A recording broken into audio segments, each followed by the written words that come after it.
Hi, it's up on 1975, and the other day I put up a video showing the carnage I created by squatting at this station in a Type 10 with the Dark Marauders and me. However, what I'm bringing you now is right at the end of that event. I basically switched from my Type 10 into my Diamondback Scout Stealth Ship Evil, and I looked to leave. At which point, the guy who had been giving me shit about they always fight to the death, what a pussy I was for going back in repairs, those sort of comments, and the guy who originally initiated me getting involved in attacking these guys by randomly attacking me just for being in an asp in this system, decides that he wants to play. Now I'm in a Diamondback Scout and he's in a Diamondback Explorer. He decides that he clearly wants to have a go and wants to have a play.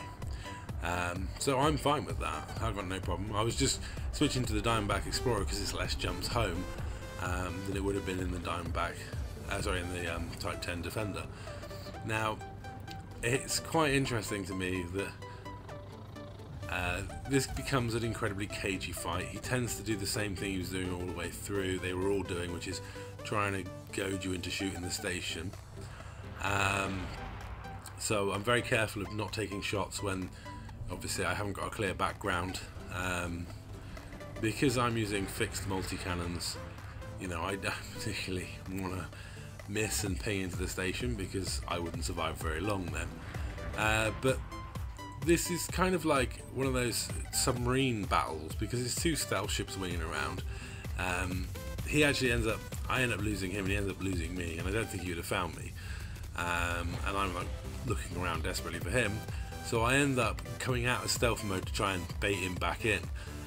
I'm not particularly worried about getting destroyed at that point. I'm not massively worried about dying in this combat. You know, I kind of figured, because I thought, you know, he's in the bigger ship, he's probably got more armor, he's probably got bigger weapons.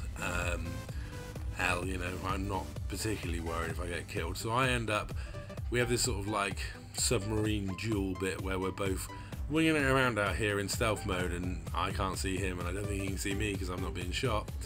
So, you know, I give it up and come out of stealth mode, as you can see, and just ping up on the radar and look for him.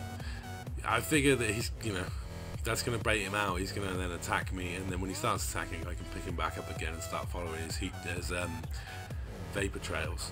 Because that's what you have to do against stealth ships. They can be really hard to spot.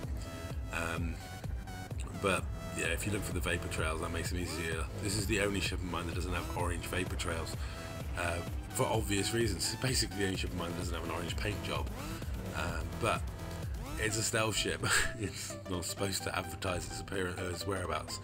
Evil is such a fun ship to fly. I do love it. It's named after one of my absolute all-time favourite chickens. Eves was a half-blind bird that lived in the house for many years, and she ruled the house with like an iron fist. She used to nest under the place where I keep my Xbox, right by my feet, and she'd get quite feisty when she was laying an egg. There are old videos on the animal playlist of her that are just like, I loved that animal. She was a great chicken. She was just hilarious. She has such a personality. So anyway, as you can see, me not being in stealth mode has finally baited him into coming back and joining a fight. This was all 1v1. It's just me and him, and I think one of the other guys of his group was still hanging around. But as you can see there, I couldn't shoot at him because the station is in the background. I don't want to take the risk. So he should get the advantage. He's shooting at me. You know, he's got the bigger ship, so he should get an advantage out of ramming. But I was really surprised how this ended, considering the rhetoric and the talk from him and other members of his faction during the earlier Carnage fight. Now, I did feel like a bully in that fight because I was in the bigger, more powerful ship, but this is much more where I'm used to being, in the smaller, weaker one, being the guy who flies the Lacons. So I'll let the rest of this play out just so you can see what happened and say that's all. Thanks for watching there.